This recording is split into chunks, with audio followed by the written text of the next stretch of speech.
Então, vamos lá, vamos fazer uma oração para a gente então começar.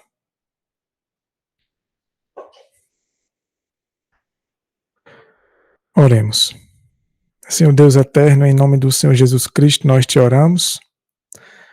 Agradecidos, meu Senhor eterno, por todas as misericórdias que o Senhor tem derramado sobre nossas vidas, todos os livramentos, teu cuidado, tua misericórdia, guardando nossas vidas, nos abençoando, nos guiando, nos livrando de coisas que nem imaginamos. Tudo isso, meu Deus, sem merecermos. Meu Senhor eterno, que o Senhor nos ajude a ser fiel, a nos firmar nos teus caminhos, na tua palavra, na tua vontade, a render nossa vontade ao Senhor e nossos caminhos.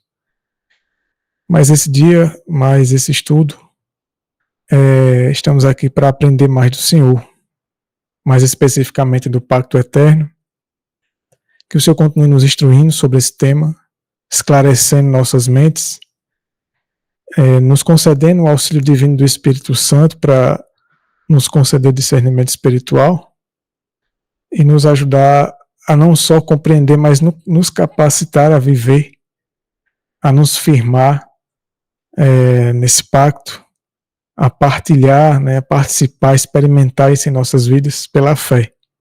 Fortalece nossa fé e nos ajuda a vencer a nossa falta de fé. E fortalece-nos, meu Deus, para que essa caminhada não seja tão árdua, mas que o Senhor possa aliviar o fardo da gente. São os últimos dias desse mundo e só o Senhor, meu Deus, pode nos fazer permanecer de pé. E por isso buscamos o Senhor para que possamos te honrar e te glorificar em nossas vidas. Nos perdoa por falhas, pecados e muitas vezes ofensa que temos cometido contra o Senhor e nos ajuda a não continuar fazendo essas coisas. Nesse momento que os anjos do Senhor estejam nos guardando, não permitindo que nenhum mal, nada nem ninguém atrapalhe esse estudo, guardando nossas vidas, nossos lares, e que tudo isso seja para a honra e glória do Senhor. Nós oramos em nome do Senhor Jesus. Amém. O PowerPoint de hoje, do estudo, o tema de hoje é baseado, um resumo do capítulo 4 do livro, que se chama O Chamado de Abraão.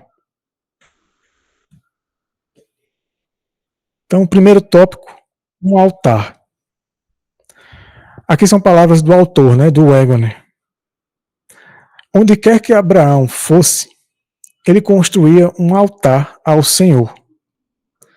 Deve ser lembrado que a promessa de que todas as nações seriam abençoadas em Abraão especificava até mesmo as famílias. A religião de Abraão era a religião da família. Ele nunca negligenciou o altar da família.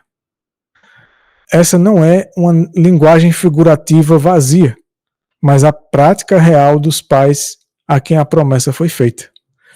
Uma promessa que compartilhamos se tivermos a fé e a prática que eles tinham. Então é importante esse tema dentro do tema geral do Pacto Eterno, do conceito eterno, a questão da família.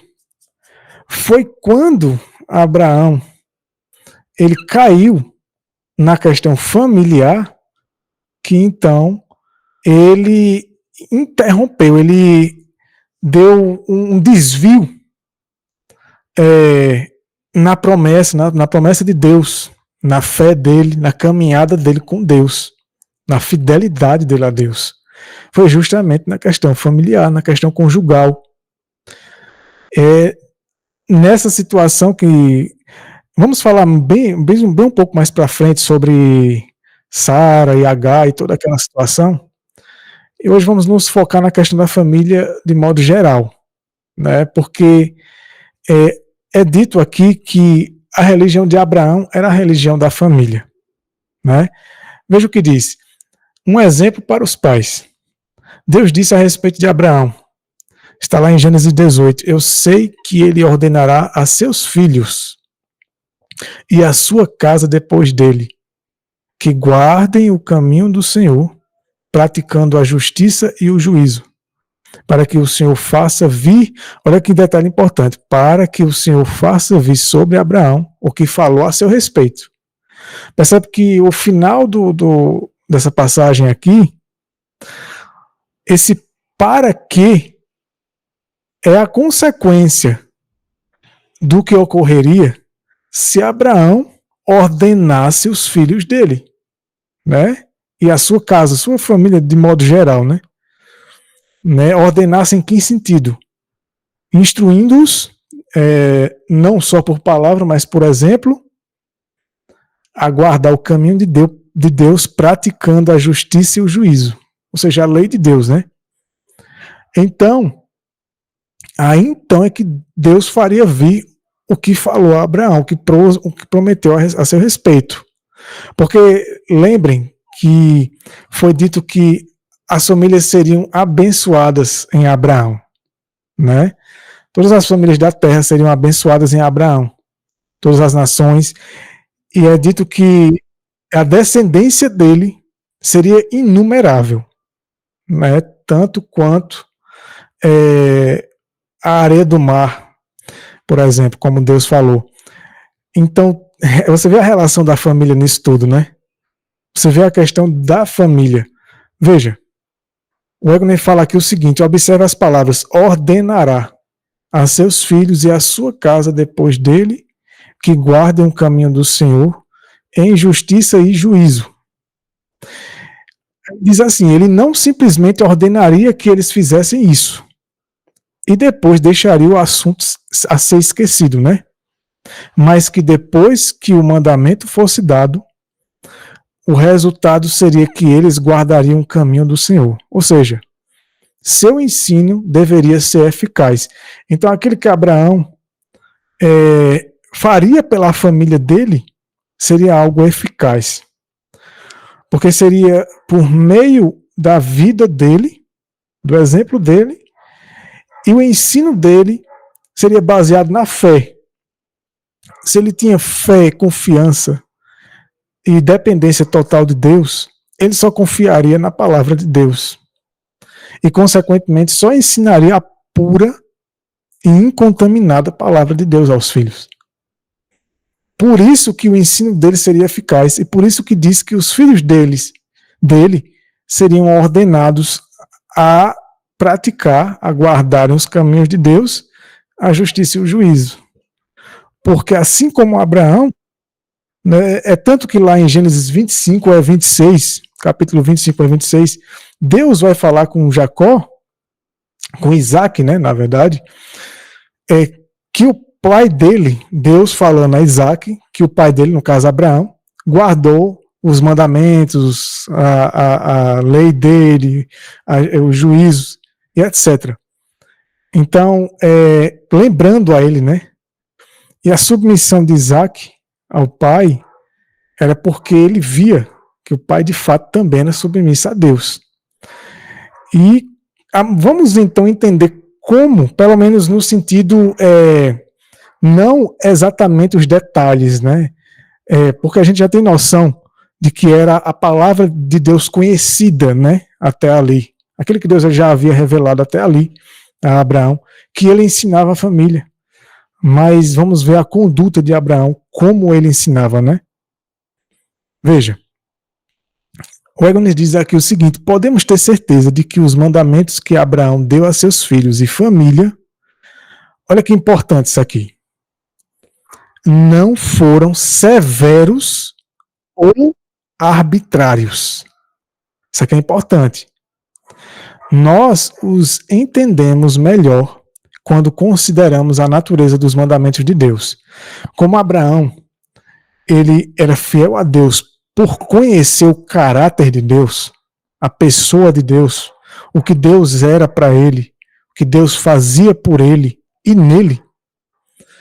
Então, para Abraão, servir a Deus não era pesado, era amoroso, né?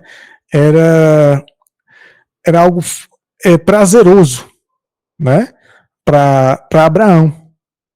Por isso que, ao ensinar os filhos, ele ensinava de uma maneira que não era pesada para os filhos. Isso sem rebaixar, nem suavizar a mensagem. Porque aqui diz o seguinte, 1 João 5,3: seus mandamentos não são pesados, quando eles são ensinados da maneira certa. Né?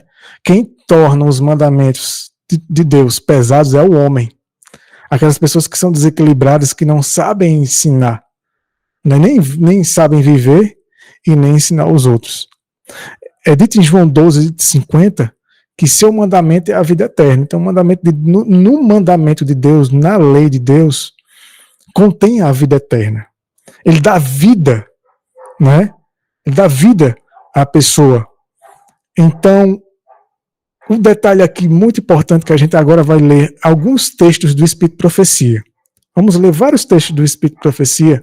Vai falar sobre essa questão na família. Ele não ensinou a família dele de maneira severa e nem arbitrária. Isso entra a questão da liberdade de consciência. Acredito que alguns de vocês já conhecem esse assunto, já de um tempo para cá. A gente do Ministério Missionários publicamos o livro, né? Liberdade de Consciência na Religião. Se você não conhece, entre em contato com a gente, o livro é barato. Inclusive, a gente vai estar publicando uma nova edição dele.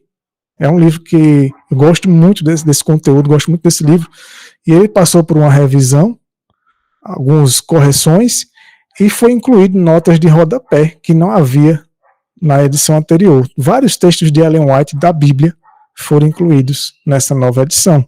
E vai continuar o mesmo valor, né? Só vai haver só um aumento só agora no mês que vem.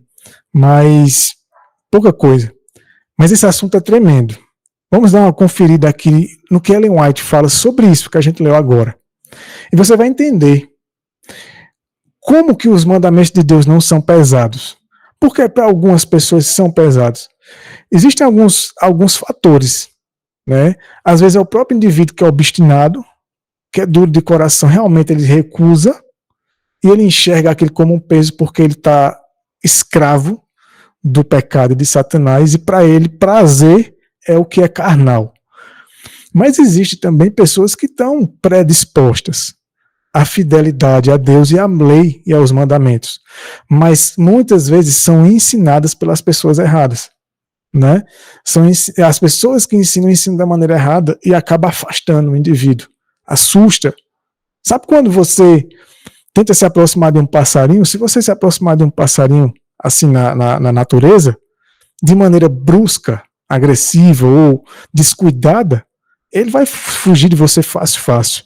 Mas se você conseguir conquistar, demonstrando carinho, sabe como uma pessoa que mora na roça consegue muitas vezes ter o privilégio de ter ali sempre os passarinhos ali para ouvir o canto deles, né? Sem necessidade de prender essas criaturas, que isso é um crime.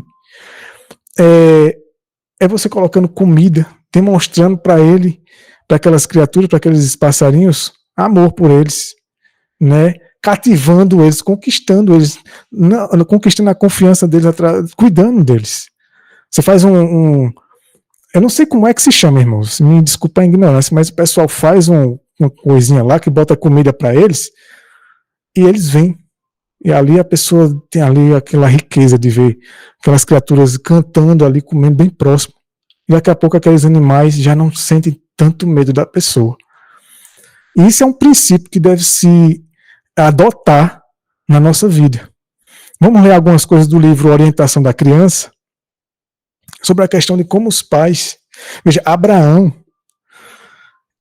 lembrem que a promessa, ela engloba a família. A aliança de Deus. É dito que em Abraão, todas as famílias seriam abençoadas. Para a família ser abençoada em Abraão, é porque Abraão era abençoado e abençoava a família dele. E a família dele seguia, né, o caminho dele.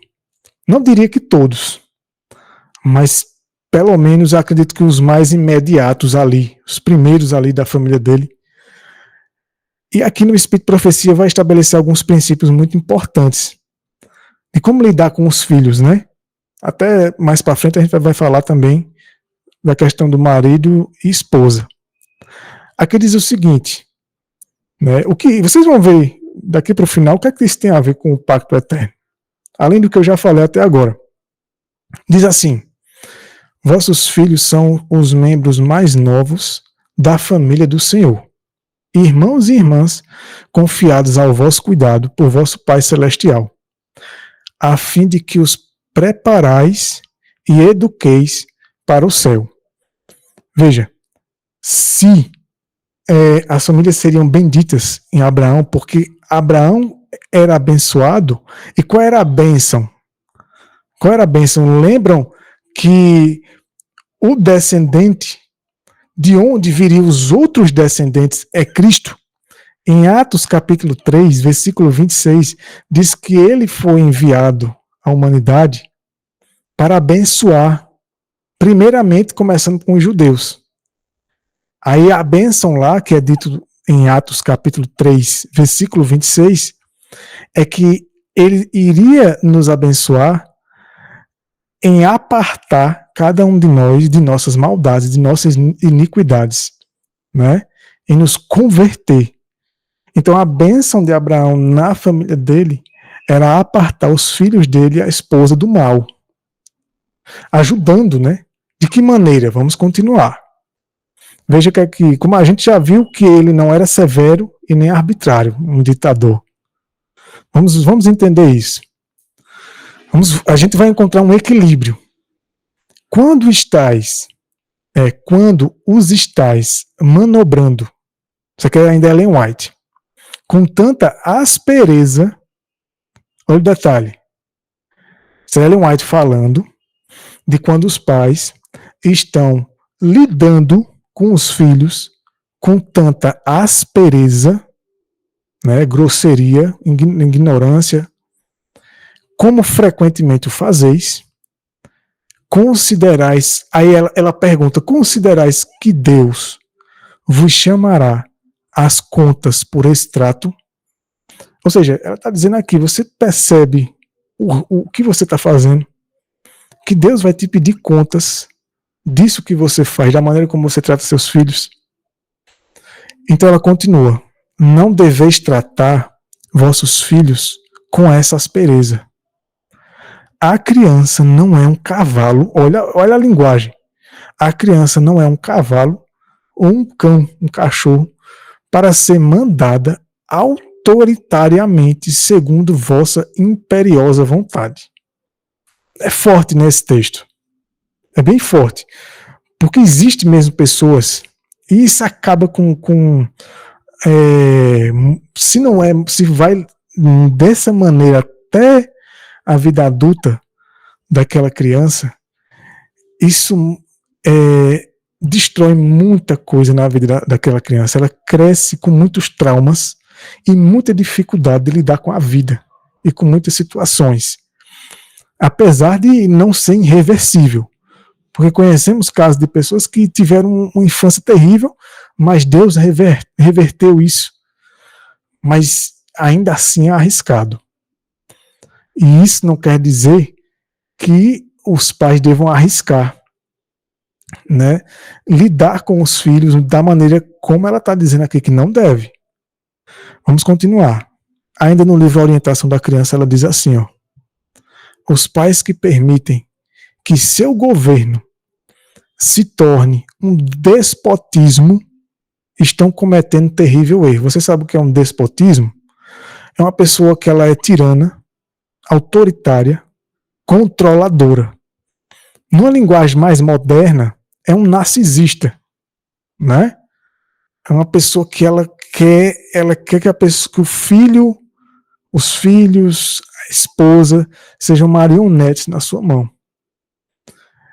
Aí ela continua dizendo assim, ó, fazem mal não somente aos filhos, mas a si mesmos, extinguindo do coração dos seus pequenos o amor que fluiria em atos e palavras de afeto. A bondade, a paciência e o amor demonstrado para com as crianças refletir-se-ão sobre os pais. Tudo o que semearem, isso também ceifarão. Interessante isso aqui, porque muitas vezes os pais vê os filhos crescerem e se desviarem, tomarem rumos drásticos e às vezes ficam se lamentando, mas não faz uma séria reflexão, uma séria retrospectiva de como ela criou. Muitas vezes, claro, por conta da ignorância no sentido de não conhecer essas coisas. Às vezes quando a pessoa já vem conhecer já é tarde. Não tarde demais no sentido de ser irreversível, mas que para reverter a situação vai ser bem mais difícil. E aqui ela diz, ó, enquanto procurais administrar a justiça, isso aqui serve para todas as coisas da vida, né? E lembrai-vos de que ela tem uma irmã gêmea, que é a misericórdia. Então a justiça ela não deve ser negligenciada, né?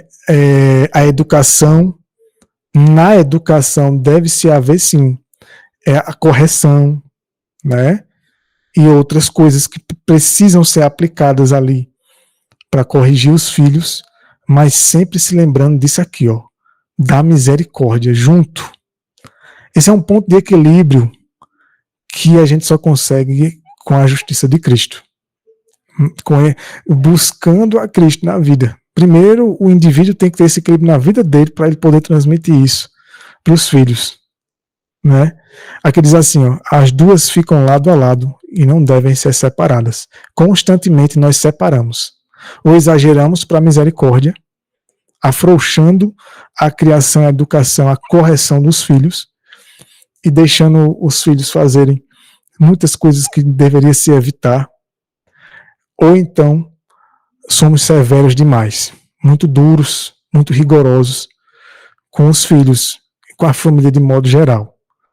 Ela ainda diz assim, Ellen White, desassociadas do amor, a severidade e a justiça, quando estão separadas do amor, não levarão, olha só, nossos filhos a fazer o que é direito. Pronto, aqui já define tudo. Então você tem que encontrar o ponto de equilíbrio. Sabe aquela coisa que a gente usa, que o pessoal usa muito em construção, né? Para nivelar, também não sei o nome desse objeto, desse equipamento. Para nivelar, tem uma águazinha, né? Que você coloca no piso, numa parede, para ver como tá, se ela está nivelada ou não. Você percebe que tem como se fosse uma gotinha ali dentro, né? Negocinho de ar. E você tenta deixar aquilo ali no meio. Para ela estar nivelada, ela tem que estar no meio. Espiritualmente falando, no que diz respeito a tudo que a gente tem aprendido, mais especificamente nesse assunto da família, a gente tem que encontrar esse ponto. É isso que Deus só Deus pode nos ajudar nisso. Por isso, a gente tem que buscar Deus como nunca antes. Nós temos que reconhecer a nossa situação, a nossa condição, e não nos conformar, né? Não se desesperar também, não é sem esperança, mas também buscar a Deus, ajuda.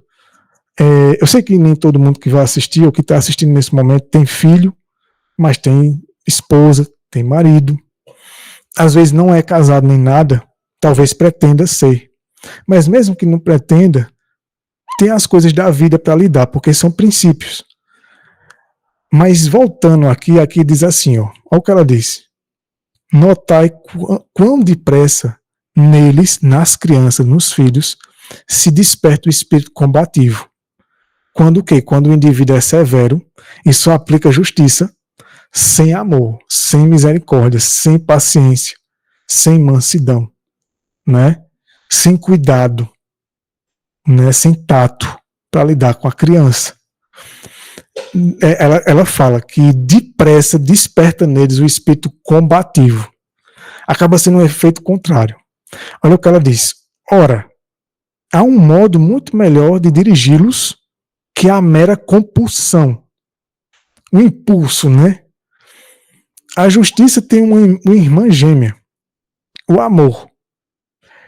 Em toda a vossa direção, deixai que o amor e a justiça se deem às mãos, e certamente tereis o auxílio de Deus a cooperar com os vossos esforços. Então, esses são princípios, são orientações divinas que nos ajuda, porque essa era a conduta de Abraão com a família dele, era a maneira como ele lidava, né, com a família dele. Por isso você vê o filho dele, Isaac, tão submisso a ele, e com tanta confiança também. Ela continua dizendo assim: a autoridade dos pais deve ser absoluta. Ou seja, a questão da liberdade de consciência, mesmo na família, na questão com os filhos, que a gente está aprendendo, não isenta, não desmerece, desconsidera, descarta a autoridade dos pais. A questão é que a autoridade é como a autoridade deve ser exercida. É isso que ela está estabelecendo aqui. É isso que a gente está abordando. É o como deve ser exercido. Não que deva ser desconsiderado. Né? Que os filhos não mais agora, a gente vai deixar os filhos largados e relaxar e eles fazem o que eles quiserem. Então, não é isso. É como lidar. Aí ela diz assim, ó: no entanto, embora a autoridade dos pais deva ser absoluta, não se deve abusar desse poder. Aí ela diz: no controle dos filhos, o pai não deve ser governado pelo capricho, mas pela norma bíblica. Você entendeu aqui que o pai é quem deve ser governado primeiramente para então controlar os filhos. Mas ele é que tem que ser controlado pela norma bíblica. O capricho é o eu acho, né? O eu penso, eu acho que é assim, eu penso. É o eu do homem, né? É o mandamento do homem. Mas na verdade tem que ser de acordo com o que está escrito. Aqui diz assim: quando ele permite o pai, né, ou a mãe, os pais, permite seus ásperos traços de caráter preponderarem, torna-se um déspota. De novo essa palavra, né? É uma palavra forte, muito usada por ditadores, né, governantes que exerciam um governo tirano, né, um governo arbitrário. E isso, quando acontece, a resposta da criança sempre vai ser negativa. Vocês vão ver uma coisa, eu não sei se é nesse aqui, ou no próximo, mas vamos continuar, vocês vão entender algumas coisas mais práticas ainda. A gente vai falando, abordando aqui de coisas mais práticas. Diz assim, ó: não simpatizamos com a disciplina. Isso no caso ela é White, né? Ela dizendo que não simpatiza com a disciplina que desanima os filhos pela censura a virar, ou irrita-os pela correção irada. E então, olha que interessante, muita gente faz isso. A gente aqui em Pernambuco chama bater e soprar depois, né? É uma figura de linguagem que acaba sendo uma hipocrisia. Veja, e então, depois de fazer isso, de censurar os filhos de maneira áspera e irritá-los com correções iradas, né, muitas vezes gritando com ira, né, com impaciência, tratando com severidade, aí depois a pessoa se dá por si, né? Ela tem um estalo. Aí então, ao mudar o impulso, sufoca-os com beijos ou os prejudica com recompensas prejudiciais, dando coisas desnecessárias. Né? É o que eu acabei de falar, é o bater e soprar. Como se isso fosse remediar a situação, né? Solucionar o problema, mas não é isso. Você vê que ela tratou esse tipo de comportamento, de atitude, de resolução, como algo negativo. Ela diz assim, ó: devem igualmente ser evitadas a transigência excessiva, como Eli, né? Um Eli da vida. Transigência excessiva é aqueles que evita quase que 100% das vezes da correção nos filhos. Castigar, falar com o filho que não é assim, dizer que está errado, ou algo do tipo, né? Aqueles que evitam mesmo e a criança ela fica largada. Por outro lado também, ela diz assim, devem igualmente ser evitadas a transigência excessiva e a indevida severidade, que é o lado extremo, o outro oposto, que é aquela severidade muitas vezes até irracional. Embora a vigilância e a firmeza sejam indispensáveis, ou seja, os pais sempre têm que estar vigiando pelos filhos e serem firmes nos princípios de Deus, da palavra, também são indispensáveis a simpatia e a ternura. Né? Esse é que está vendo o equilíbrio? Que sempre tem que ter essa dosagem, e isso a gente não tem. O ser humano não tem isso. Nós não temos, ou a gente pende demais para um lado, ou a gente pende demais. O ser humano, a nossa natureza após o pecado, ela se tornou desequilibrada.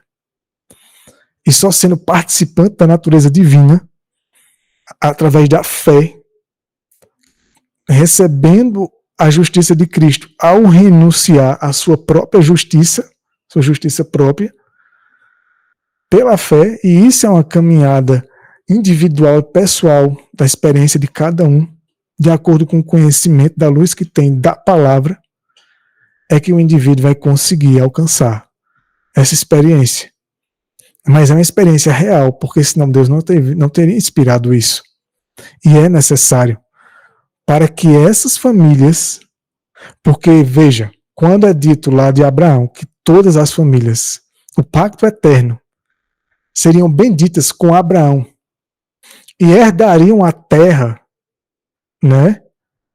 Essas famílias são aquelas que partilham da mesma experiência, da mesma fé, da mesma fidelidade, da mesma submissão, obediência que Abraão teve a Deus. E da mesma maneira como ele ordenou a casa dele. Somente assim.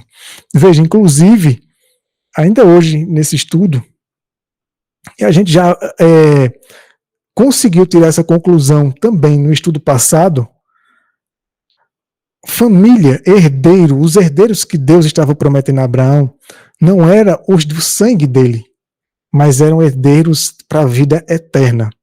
Isso é tanto que pessoas da família, da genealogia de Abraão, da linhagem dele, não vão se salvar. Isso não faria com que quem fosse do sangue dele estava automaticamente salvo, só por ser do sangue de Abraão. Isso não é assim. Jesus Cristo deixou isso bem claro em João capítulo 3, quando disse os próprios israelitas, os próprios judeus, de que eles eram filhos do diabo, enquanto eles se consideravam filhos de Abraão e de Deus. E Jesus disse, não, vocês não entenderam o que é ser filho, o que é ser herdeiro. Então a família, Deus quer que a família, ela vá unida para o céu. Ela partilhe, ela participe dessa herança eterna, dessa promessa. E para isso, o sacerdote do lar é o que é o responsável, cabeça, ele tem que ter a mesma conduta que Abraão teve na vida dele com a família dele. Né? E isso Abraão teve porque era Cristo na vida dele. Ele era submisso pela fé. Era consequência da fé que ele tinha. Aqui o Wegner, voltando às palavras de Wegner, do livro, né, diz assim: quem quiser seguir o exemplo de Abraão, liderando sua família por meio de regras severas e arbitrárias, e agindo como um juiz severo e tirano, olha que interessante o Wegner vai dizer aqui, muito parecido com o que a gente leu. Você vê a harmonia das palavras dele com o que a gente leu lá de Ellen White. Aí ele diz assim, ó, agindo como um juiz severo ou tirano, ameaçando o que fará se suas ordens não forem obedecidas e se suas decisões não forem executadas, não é um espírito de amor, porque são corretas. Ou seja, embora aquilo que o indivíduo ele venha ordenar aos filhos e à família possa ser da palavra de Deus, mas a maneira como ele ordena, quando não tem amor, mas sim severidade e tirania, né? Isso porque Aí diz assim, ó, porque ele é mais forte do que seus filhos e porque eles estão sob o seu poder. Tem muito a aprender com o Deus de Abraão, uma pessoa que vive assim, dizendo que quer seguir o exemplo de Abraão, né? Mas age dessa maneira com os filhos e com a família. Ela tem muito que aprender com o Deus de Abraão. Veja que existem pessoas que elas fazem exatamente isso aqui, ó. Elas se aproveitam, elas abusam disso porque ela é mais forte do que seus filhos e porque eles estão sob o seu poder. Esse tipo de conduta, esse tipo de caráter, que hoje em dia é conhecido como narcisismo, né? Em muitos casos, no mundo pós-moderno e secular, remete ao princípio da imagem da besta. Porque o que é a imagem da besta? Algumas pessoas já ouviram falar isso. E eu gosto de sempre repetir isso. É um princípio que, quando eu entendi a essência disso, então eu entendi o que vai ser, de modo geral, o que é a imagem da besta, a marca da besta. A palavra besta, quando Deus usa esse termo besta, é um animal. Deus ali estava querendo que o ser humano entendesse que esse sistema, né, essa filosofia de vida, essa ideologia criada na mente de Lúcifer, que ele implanta no ser humano, que o seu auge vai ser a marca da besta e a imagem da besta, Deus usa essa figura de linguagem da besta, um animal, para que você se lembre como é que funciona o reino animal. Como é que funciona o reino animal? O mais forte domina o mais fraco. O mais fraco tem medo e muitas vezes se submete ao mais forte por medo, não por amor. Né? E o mais forte nem sempre é mais forte em força física. Porque uma cobra, muitas vezes bem menor do que um gorila, consegue derrubar um gorila com o veneno dela. Mas a força não está na força física dela, mas na potência, na letalidade do veneno dela. Mas ela tem arma, né? Ela tem arma. Então, essa mentalidade que Satanás implantou na humanidade e que Deus vem tirar Cristo para implantar a mente dele no homem no lugar da mentalidade de Satanás, essa mentalidade é justamente isso. Isso começa em casa. Infelizmente, os pais levam os filhos para o sistema jesuíta de educação, eles já aprendem aquilo ali. Aí confronta com os pais em casa que muitas vezes nem estão convertidos e ainda tem essa mentalidade, que também absorveu dos jesuítas, e aí é um querendo combater o outro. E aí é aquela briga, né? E isso só Deus e a nossa submissão em busca é que pode resolver na nossa vida. E esse é o propósito da gente estar estudando essas coisas. É se aproximar mais e mais de Deus, conhecer mais o caráter dele, conhecer quem ele é para nós. O Pai que ele é, a maneira como ele lida conosco, que ele quer que ele quer transmitir isso para a gente transmitir isso para os filhos. Por isso que Efésios 6, versículo 4 diz assim, ó: Pais, não provoqueis vossos filhos a ira, mas criai-os na disciplina e admoestação do Senhor. Irmãos, porque muitas vezes filhos se afastam dos pais quando chegam em certa idade? Não querem mais ver os pais, às vezes. Claro que eu não quero justificar aqui, a gente não deve estar justificando, nem colocando nada na cabeça de ninguém, mas muitas vezes isso é coisa para a gente refletir. Né? Às vezes a gente acha que não errou, né, como pai, como mãe, mas tem que ser feito uma retrospectiva. E se você ainda tem chance, se ainda estão debaixo das suas asas, do seu teto, então a gente tem que estudar muito isso para aprender e reverter, para que ainda dê tempo de nossos filhos ir junto conosco até o fim, em nossa família de modo geral, né? Por isso que Deus diz, não provoqueis vossos filhos a ira. Os filhos têm que obedecer aos pais, tem que ser submissa aos pais.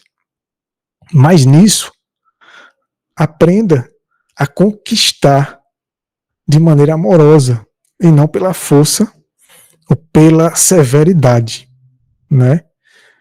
Veja o que diz aqui ainda Ellen White falando. Dirigir o desenvolvimento da criança sem estorvá-lo por meio de um governo indevido deve ser objeto de estudo tanto por parte do pai como do professor. Aqui do professor, aqueles que lidam com crianças, né, e adolescentes, porque eles também precisam entender isso. Porque o sistema jesuíta faz as crianças e os adolescentes terem a mesma impressão que muitas vezes tem dos pais, né, do mestre dele, do professor dele, que muitas vezes é um tirano também, e governa a consciência, controla a mente dos alunos, a vontade, o juízo, a razão dos alunos, pela força. Muitas vezes não é a força bruta, mas é a força do convencimento, né, da ideologia carregada de tanta informação equivocada e que distorce e confunde tanto as mentes das pobres crianças, né? Aqui continua dizendo assim, ó, as regras demasiadas, isso que eu estou falando, né, são coisa tão ruim como a deficiência delas. Ou seja, regra demais, não pode isso, não pode aquilo, não toca nisso, não toca naquilo. E é só pancada, é só não. E a criança ela se vê num sistema, numa prisão, muitas vezes. É tão ruim como a deficiência. Essa deficiência é o oposto disso. Tudo é livre. A criança pode tudo. Às vezes chega num limite que a mãe quer tentar remediar, ou o pai, mas já não tem mais firmeza, né? Não tem mais moral, como a gente fala aqui. Não tem mais moral com a criança, porque já liberou demais e ela se acostuma naquilo ali. E quando você quer tirar aquilo ali, às vezes é tarde.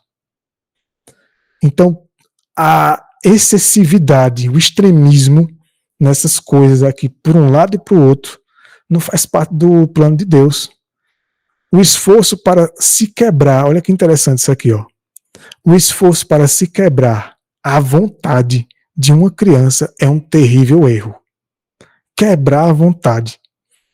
Ou seja, anular o direito dela de ter vontade de alguma coisa.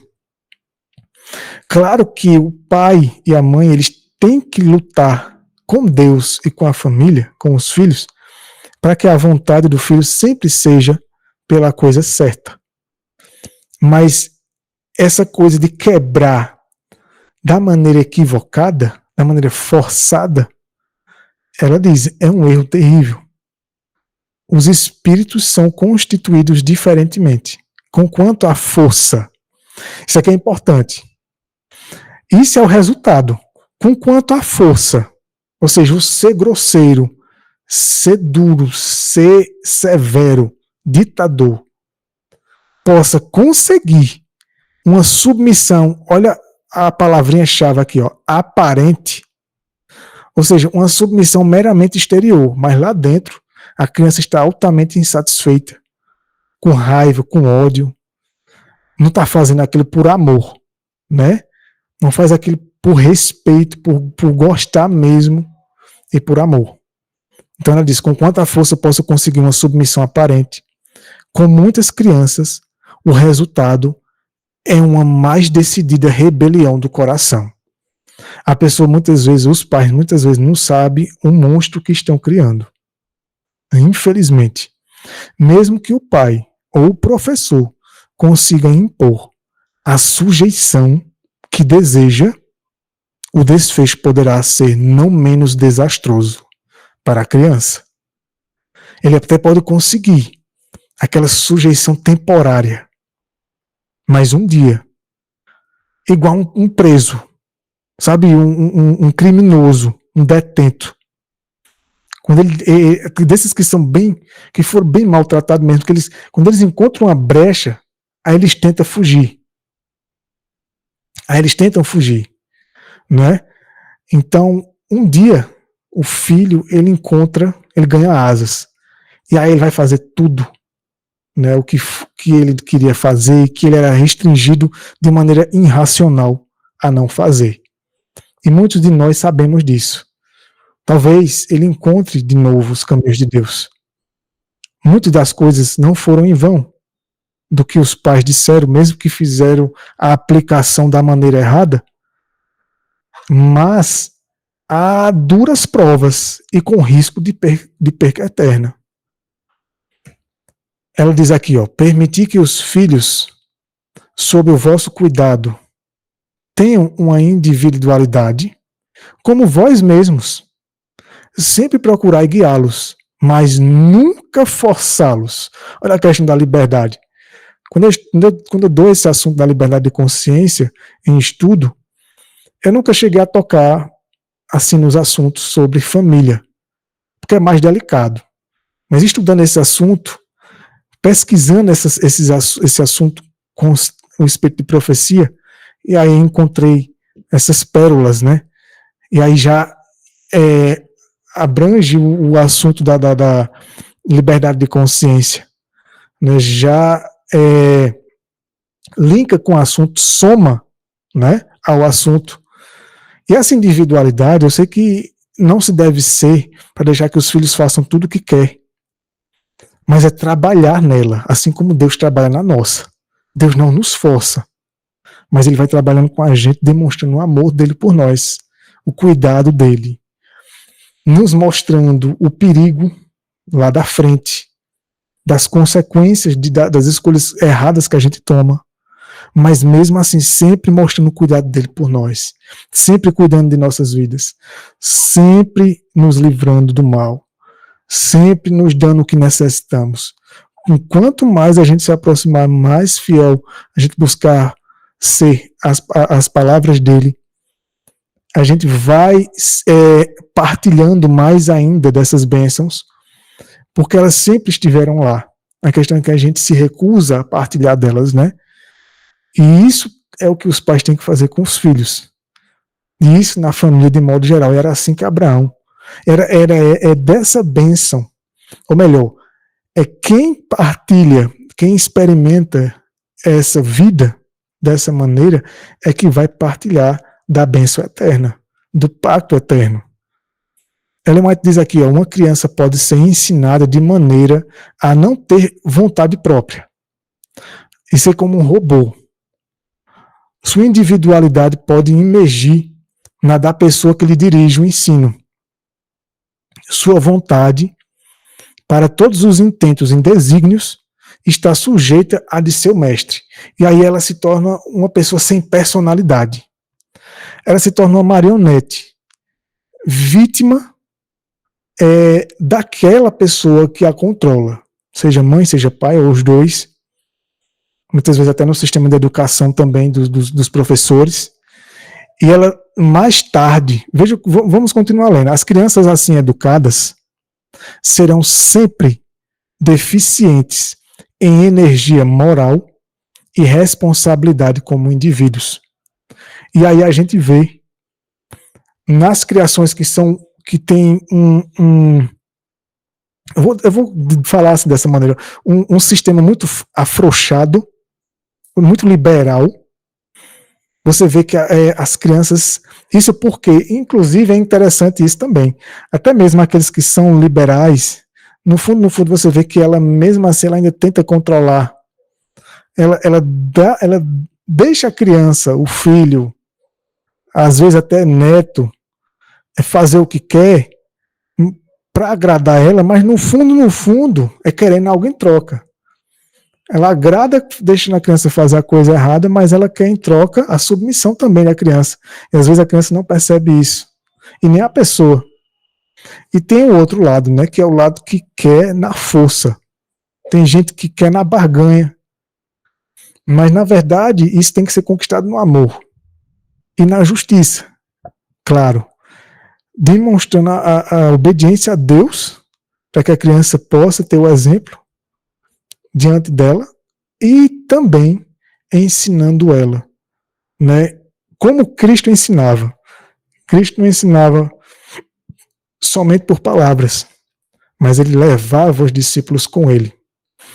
Pais que são muito presentes na vida dos filhos, que dão muita atenção aos filhos, que sempre estão ali quando os filhos mais precisam, e que lidam com os filhos de maneira a ter o filho ali com ele, vendo o exemplo dele, fazendo o filho ter prazer para estar com o pai, com a mãe ali, ajudando, e sempre ali elogiando quando o filho faz a coisa certa, não no sentido de bajulação excessiva, mas no sentido de motivar ele, né? Incentivá-lo, mostrar que aquilo ali é uma coisa boa mesmo, que ele continue naquele caminho, né? E ele e ajudar ele a ter prazer naquilo ali, e não só no sentido do serviço, mas de que mostrar a ele que aquilo ali, quando ele faz, dá a ele também momentos de lazer, dá a ele momentos de lazer, ter momentos de lazer com os filhos também, e ser bem próximo, ser uma pessoa assim bem chegada ao filho. Isso vai conquistando. E sempre o culto com os filhos, né? Estudando junto com os filhos, tendo cuidado. Ellen White fala até dos cultos com as crianças, que não devem ser orações longas e cansativas. Os estudos também, a leitura da Bíblia não deve ser longa e nem cansativa. Tem que ser coisa objetiva, mas ao mesmo tempo tem que ter princípios ali, aplicações para a vida da pessoa, não pode ser só historinha, mas sempre tem uma aplicação. Claro que para cada faixa etária o entendimento é mais limitado, mas cada pessoa, Deus vai dar sabedoria quando a pessoa busca essa sabedoria para guiar e lidar com cada circunstância.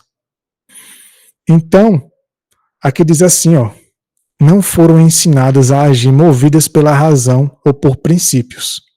Sua vontade foi controlada por outros. E a mente não foi chamada a expandir-se e fortalecer-se pelo exercício.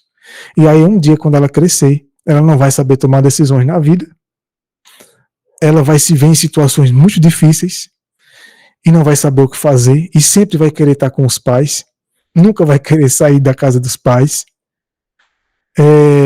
sempre vai ter dificuldade de lidar com as dificuldades da vida, de lidar com os desafios da vida. E quando uma pessoa dessa perde um pai, uma mãe, alguém que ela tinha ali como referência, que ela sempre estava na sombra daquela pessoa, o que é que vai ser da vida de uma pessoa dessa? Então, a criança, ela cresce, como ela diz aqui, deficiente moral e em responsabilidade. Se torna uma pessoa irresponsável. A gente está vendo essa geração, que é uma geração muito frágil, né? Uma geração muito frágil, que tem muita dificuldade de lidar com situações muito difíceis. Aqui diz assim, ó, mente, caráter e personalidade. Agora, falando da questão do marido e mulher. Porque nem todos têm filhos, né? Nós temos uma individualidade particular nossa. Cada pessoa. E ela tem que ser desenvolvida junto com Deus e com as circunstâncias da vida. E a individualidade da esposa nunca deve emergir na do esposo. Então, um não deve ser cópia do outro. Um não deve ser... Claro que existe até um texto de Ellen White, até li esses dias, que um vai influenciar o outro naturalmente. E naturalmente vai acontecer de um pegar costumes e hábitos do outro. E até gostar. Mas que seja uma coisa natural, não forçada. É isso. E que haja mais cooperação, que haja mais companheirismo, mais diálogo, e que possam resolver as coisas juntos, tomar decisões juntos, e não um querendo ser mais do que o outro. Embora a Bíblia estabeleça o marido como cabeça, mas a mulher, para se submeter ao marido, é se ele for submisso a Cristo, não se ele for um tirano. A gente conhece muitos casamentos, alguns casamentos que acabaram, inclusive de povo, na verdade, presente, porque o indivíduo, o marido, a esposa, o cônjuge, era um tirano. Queria controlar a pessoa, queria controlar a vida dela. A pessoa nessa coisa de querer fazer com que o outro obedeça, a pessoa acaba querendo ser um Deus na vida dela, né? E nisso de forçar, de querer tanto que a pessoa obedeça igual a ele mesmo, ele acaba tirando, forçando a individualidade do outro, a consciência do outro. E isso se torna, isso é o que é chamado de narcisismo, né? Uma pessoa invasiva, que ela não respeita e acaba, como até mesmo aqui tem um texto, ó, Mente, Caráter e Personalidade também diz assim, ó, devemos nutrir amor e respeito mútuos, ou seja, de igual para igual, um pelo outro, respeito. Essa questão do desrespeito acaba muito o casamento. E se não acaba, mas vive um casamento acabado, uma coisa vai arrastando, saturada, porque não há amor e não há respeito. Muitas vezes só quer justiça, né? É aquela coisa tirânica. E isso tem afastado, tem acabado casamentos, tem afastado filhos do caminho e dos pais. A gente conhece, inclusive, pessoas da verdade presente que os filhos não querem ficar com os pais. Filhos até de menor, preferem ficar com a avó, preferem ficar com a avô, às vezes com outro parente, mas não gostam de estar com os pais. E às vezes, na questão do marido e da mulher, você vê muitas vezes a mulher gosta de estar bem distante do marido, ou o marido bem distante da mulher, porque não aguenta estar perto daquela pessoa. Então que Deus nos ajude nessas coisas, porque senão nós e nossa família não iremos participar da herança prometida, que foi prometida para ser abençoadas todas em Abraão. Mas em Abraão como? Através de Cristo, pelo descendente prometido a ele. Veja, aqui em Mente, Caráter e Personalidade ainda diz assim, ó, em vossa união vitalícia, ou seja, isso aqui é o casamento, né? Vossas afeições deverão ser tributárias à felicidade mútua. Cada um deve promover a felicidade do outro. Então, o propósito do casamento, de você se juntar com alguém e de você também ter filho, é de você fazer a outra pessoa feliz. É de você cuidar, né? De você estar disposto a dar a vida pela pessoa. Esta é a vontade de Deus a vosso respeito. Mas, ao mesmo tempo que vos deveis unir em um só ser, nenhum de vós deverá perder na do outro sua própria individualidade. Sempre um respeitando a liberdade de consciência do outro. Aconselhando, mas aconselhando com carinho, mas previamente demonstrando cuidado e amor pela pessoa e de que quer o bem dela e de que de fato quer ir com ela para a eternidade e mostrando para ela qual é o caminho da eternidade, para que ela possa poder fazer as escolhas dela. Deus é o dono de vossa individualidade, de cada um de nós, mesmo no casamento, entre os pais e os filhos. Isso tem que ficar. Os pais têm que ensinar os filhos a saberem tomar suas decisões, saberem fazer suas escolhas, sempre dando o melhor caminho para eles, mas também sempre ensinando a eles os perigos dos piores caminhos, das piores decisões, para que eles tenham noção. Então ele diz assim, ó, a ele, a Deus, deveis perguntar, que é direito? Que é errado? Como poderei eu melhor cumprir o propósito da minha criação? E aí a gente vai chegando no final, o Wegner diz assim, ó, Abraão deveria ser uma bênção para todas as famílias. Onde quer que fosse, ele era uma bênção. Mas essa bênção começou em sua família. Ali estava o centro. A influência do céu alcançava seus vizinhos a partir do círculo familiar. Então Abraão, você vê como ele lidou com Ló. Você lembra ali aquela situação dele com Ló, dizendo, olha, escolhe aqui, qual dessa terra você quer. Você percebeu que Abraão lidou com a liberdade de consciência dele? Percebeu que Abraão respeitou a decisão, a escolha, a individualidade de Ló, deu a ele a chance, né? Então, tudo isso era reflexo do que ele vivia com Sara. E posteriormente com Isaac, e ali no círculo familiar dele, e com todos aqueles que viviam ao redor deles, mesmo que não fosse do sangue dele, acabavam sendo influenciados. E por isso que essa obra começa na família, né? Assim como Abraão são as famílias que Deus quer que partilhem da bênção eterna, do pacto eterno. E agora podemos prestar atenção, em especial, à declaração de que quando Abraão construiu um altar, ele invocou o nome do Senhor. Portanto, podemos entender que quando Abraão construiu um altar da família, ele não estava simplesmente instruindo sua família imediata, mas proclamou o nome do Senhor a todos ao seu redor. Assim como Noé, Abraão foi um proclamador da justiça. Deus pregou o evangelho a Abraão e Abraão pregou a outros.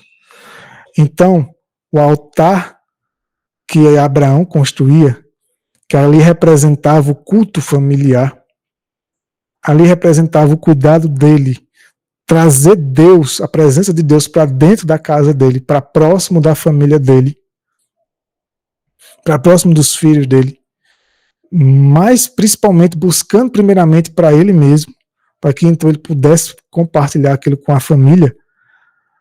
Aquilo ali é para que outros pudessem receber esse mesmo exemplo como uma bênção, se forem seguidos da maneira como ele fez.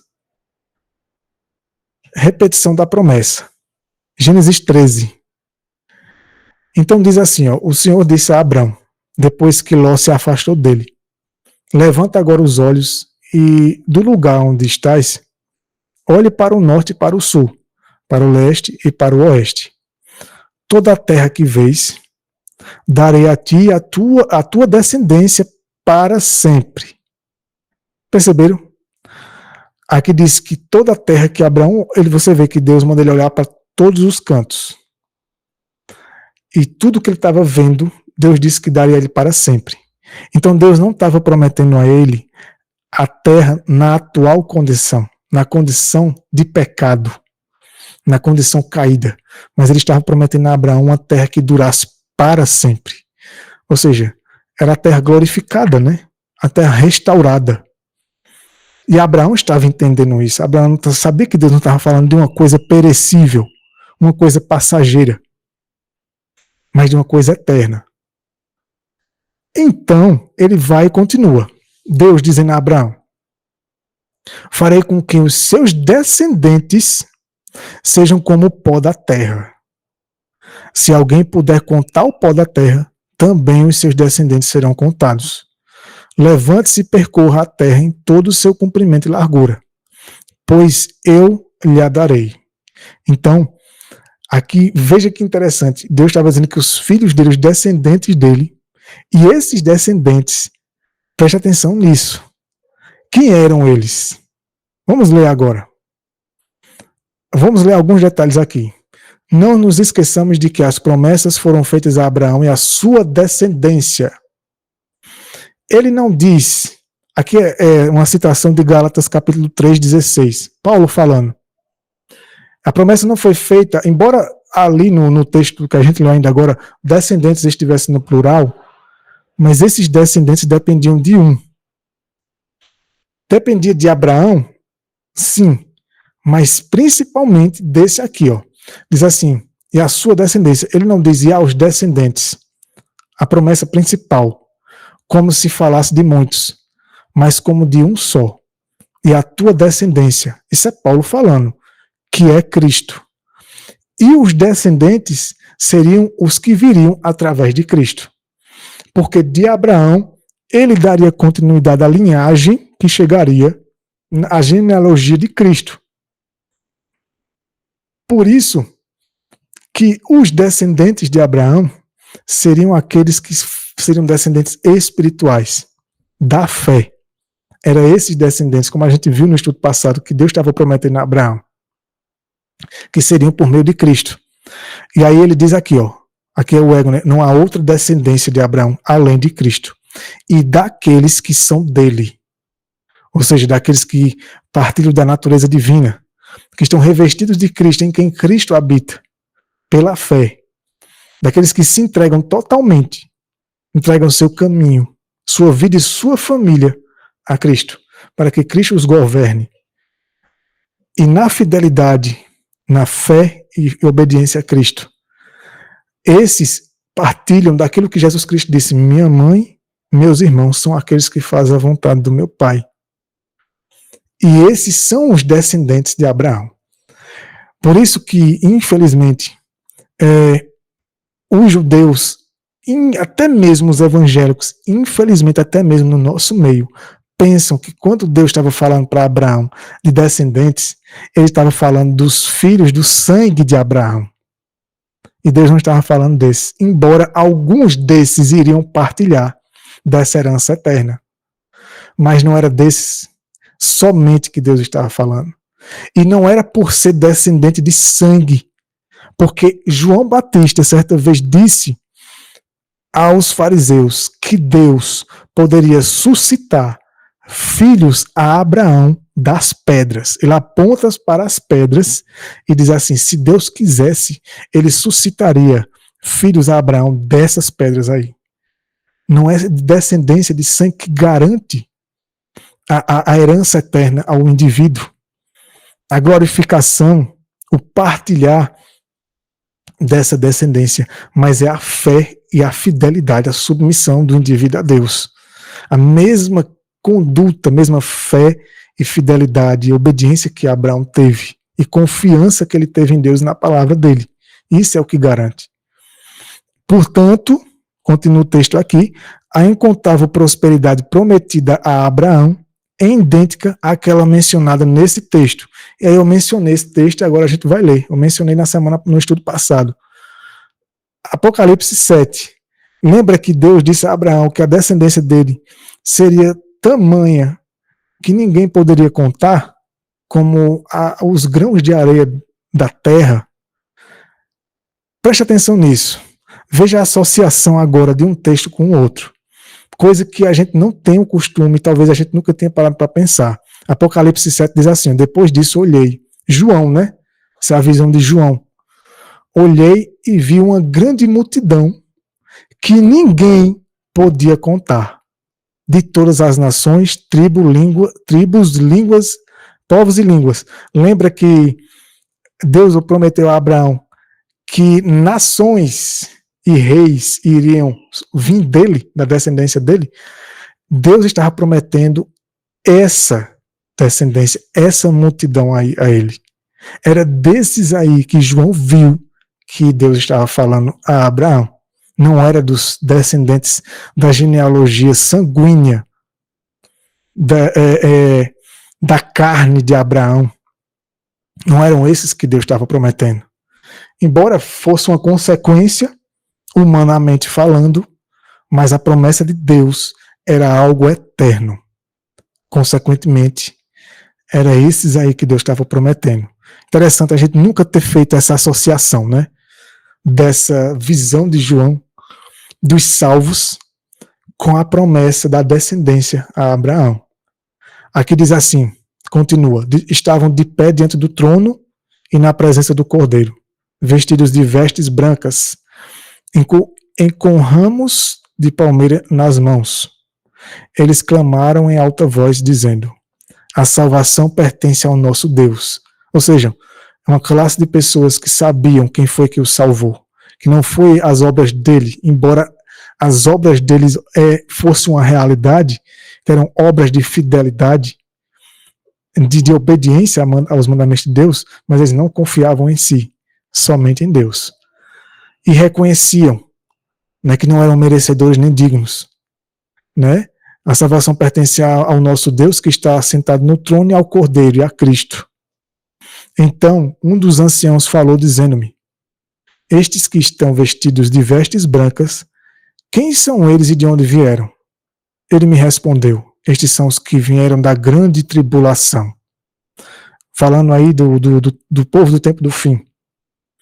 Agora imagina contar, além desses aí, de Adão, Abel, né, que foi o primeiro que morreu, até chegar nesses aí. Era mais inumerável ainda, né?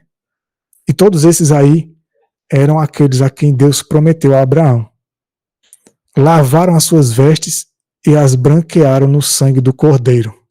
Ou seja, purificaram as vestes na simbologia apocalíptica e na simbologia de profecias em geral, elas representam o caráter. né? Representa os traços de caráter. E esse simbolismo de ser ser purificado no sangue do Cordeiro, o sangue de Cristo representa a vida dele. É a vida dele que purifica o caráter do indivíduo, que aceita, né? Que renuncia ao seu próprio caráter, sua própria justiça, seus próprios defeitos de caráter, e clama a Deus que o purifique desses defeitos para que substitua esses defeitos de caráter pelos atributos do caráter de Cristo. E isso é uma obra de cooperação, de submissão do indivíduo. Deus não faz isso contra a própria vontade do indivíduo. Então era dessas pessoas que ele estava falando. Agora imagina Abraão vendo essa multidão, lá na recompensa final. E Deus dizendo para ele: esses são os teus filhos, Abraão. Esses são aqueles que eu havia te prometido. É algo incrível, né? Pensar isso. Imagina a felicidade de Abraão. E é de se pensar que Abraão estava pensando nisso. Porque Paulo fala que Abraão não estava vendo, não estava pensando nas coisas dessa vida, dessa terra, mas nas coisas eternas. Ele tinha entendido. É tanto que Jesus disse que Abraão viu o dia dele, ou seja, o dia da volta de Cristo. Abraão sabia. Ele tinha essa fé. Aqui diz assim, ó, já vimos, esse é o último slide. Já vimos que a bênção de Abraão chega a todas as nações por meio da cruz de Cristo, ou seja, do sacrifício que Cristo fez pela humanidade. De modo que, na declaração de que aquela vasta multidão lavou suas vestes e as branqueou no sangue do Cordeiro, vemos o cumprimento da promessa feita a Abraão com relação a uma semente incontável. Por isso que Paulo diz aqui, ó, Gálatas 3, e se sois de Cristo, então sois descendência de Abraão. Olha a condição, o se é condição. Ser de Cristo não é só aceitar ele, não é só falar que aceita e ama ele, mas é a fidelidade, a submissão do indivíduo, a renúncia da vida do indivíduo para que a vida de Cristo seja vivida nele. Ele renuncia à própria vida. E essa é a nossa maior luta, né? A luta contra o eu. Mas somente esses é que irão. É os que tiveram a mesma experiência que Abraão. Ao longo desse livro aqui, O Pacto Eterno, vamos entender de maneira mais detalhada sobre os filhos da promessa, né, sobre o Israel espiritual. Paulo fala isso. Né, vamos ver textos sobre o Israel espiritual, quem de fato é israelita diante de Deus, aqueles que compõem os 144 mil, cada um de uma tribo, de maneira espiritual, porque muitas pessoas levam essas coisas, assim como os judeus fizeram, para o lado literal, e aí é onde muita gente vai se perder. Quando a gente olha para as coisas só para o lado literal da coisa, e a gente esquece o princípio e a espiritualidade, que Deus é espírito, e que os filhos que ele promete são filhos espirituais, não que são pessoas irreais, imateriais, mas são pessoas glorificadas. E somente aqueles que partilharem disso, os fiéis, né, os que perseverarem até o fim. Por isso diz, e se sois de Cristo, então sois descendência de Abraão. E herdeiros conforme herdeiro do quê? Daquela terra que Deus prometeu a Abraão, da mesma herança que Deus prometeu a Abraão. Por isso que Abraão é chamado pai da fé. Porque ele é pai de filhos que têm a mesma fé que ele teve. Que era uma fé que operava as obras. Uma fé de fidelidade, de submissão. Ele se submetia porque ele confiava em Deus. E porque ele conhecia Deus. Ele conhecia o Deus que ele professava crer. Então, as famílias que vão partilhar dessas promessas, dessa bênção, da bênção de Abraão, desse pacto que Deus propôs, que ele firmou com Abraão, são aqueles que tiverem a mesma experiência de Abraão e da família dele. Tem um texto do Espírito de Profecia, eu não lembro se está no Patriarcas e Profetas, mas ela diz que, eu vou parafrasear, ela diz que não deveria haver sacerdotes e não deveria haver pastores se todo sacerdote do lar tivesse cumprido o seu dever como sacerdote do lar, não haveria a necessidade de ter tido homens que rogassem pelas famílias, porque cada sacerdote do seu lar estaria cumprindo o seu papel. Ela fala exatamente isso, ou seja, não era para ser assim, era para cada um ser o pastor da sua casa, o sacerdote da sua casa. Mas como falhamos nisso, foram necessários homens que fizessem esse papel para conduzir os homens do lar a serem esses representantes também. E a rogarem, porque os lares seriam desfeitos e pessoas seriam abandonadas, filhos, mulheres. E quem iria cuidar desses aí? Quem iria rogar por esses? Por isso Deus instituiu esses cargos desses homens. E que muitas vezes falharam também, né, no seu encargo, infelizmente. Mas temos o nosso sumo sacerdote, que esse não falha, que esse está rogando por todos nós. Ele é o pai de todo órfão, ele é o pai de toda viúva, ele roga por todo órfão, toda viúva, toda pessoa que é só nesse mundo, que está sofrendo sozinha, que não tem ninguém por ela, e muitas vezes pessoas que são passadas por alto. E quantas pessoas precisam de um lar e as pessoas fecham as portas e as pessoas desprezam? Que Deus nos ajude a fazer esse papel que muitos têm negligenciado e que a gente tenha a mesma. Veja que Abraão, ele adotou pessoas que não eram parentes dele no sentido de ser filho, né? Filho dele com Sara. E eram para eles como filho. E ele cuidava dessas pessoas como um pai. E todos ali viam ele como um pai. Por isso que Paulo chama ele de pai também, né? Nesse sentido, de quem ele foi para as famílias e para as pessoas. Então, Deus tem promessas, mas tem condições para que a gente partilhe delas, para que a gente participe dessas coisas. E que Deus nos ajude a termos a consciência de cooperar para que essa experiência que Abraão teve e que a gente vai estudar mais sobre isso ao longo desses estudos, nós possamos ter em nossas vidas. Porque o tempo é curto. O tempo é curto. Então a gente continua na próxima semana, se Deus quiser. Próximo estudo. Continuaremos. Que Deus abençoe a cada um de vocês a não só compreender essas coisas, mas a experimentarem suas vidas, a buscarem a ajuda de Deus para viver tudo isso que a gente tem aprendido. É uma grande missão e uma dura e difícil missão, principalmente para os pais, né? Principalmente para os pais e para toda a família. E é algo que muitas vezes para a gente parece impossível, quanto mais o tempo se passa. Mas para Deus não é. Então que Deus nos ajude. Vamos fazer uma oração para a gente encerrar então. Oremos. Senhor Deus eterno, em nome do Senhor Jesus Cristo, nós te oramos. Pedimos, meu Senhor eterno, misericórdia. Pedimos tua ajuda. Nos ajuda, meu Senhor eterno, a deixarmos de ser teimosos. Muitas vezes olhamos para as crianças, às vezes para os filhos, que muitas vezes são tão rebeldes ou teimosos, mas como nós também não somos tão rebeldes e teimosos com o Senhor, às vezes piores do que essas crianças. Por isso que o Senhor nos disse que nos tornássemos como crianças diante do Senhor, para que possamos nos submeter mais.